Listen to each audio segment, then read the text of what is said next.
Tak terima saudarinya dibilang sebagai wanita penghibur.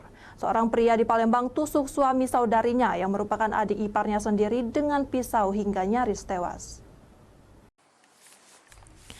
Inilah Sukron, 34 tahun, warga Lorong Garuda 2, Kelurahan 7 Ulu, Palembang, yang diciduk bersama barang bukti sajam oleh tim unit Reskrim Polsek Ilir Barat 1 Palembang sesudah lakukan penusukan terhadap adik iparnya sendiri di kawasan Pasar Cinde, Palembang. Pelaku sempat babak belur dihajar massa usai melakukan penusukan terhadap korban.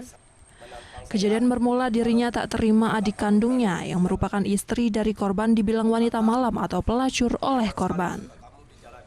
Pelaku yang sehari-hari kerja sebagai tukang ojek pangkalan ini pun emosi mendengar aduan dari adiknya. Kemudian pelaku mendatangi tempat korban kerja di Pasar Cinde sambil membawa pisau yang telah dipersiapkan. Sementara untuk korban sendiri saat ini masih dalam perawatan medis di rumah sakit karena alami 6 luka tusukan pelaku. Untuk kejadian tersebut, korban dengan pelaku sempat duel karena baik dari korban maupun pelaku sudah menyiapkan sajamnya. Untuk pelaku sendiri dia sudah menyiapkan sajam dari rumah. Akibat perbuatannya, kini pelaku harus mendekam di sel tahanan Polsek Ilir Barat 1 Palembang. Dari Palembang, Guntur Yansyah, iNews melaporkan.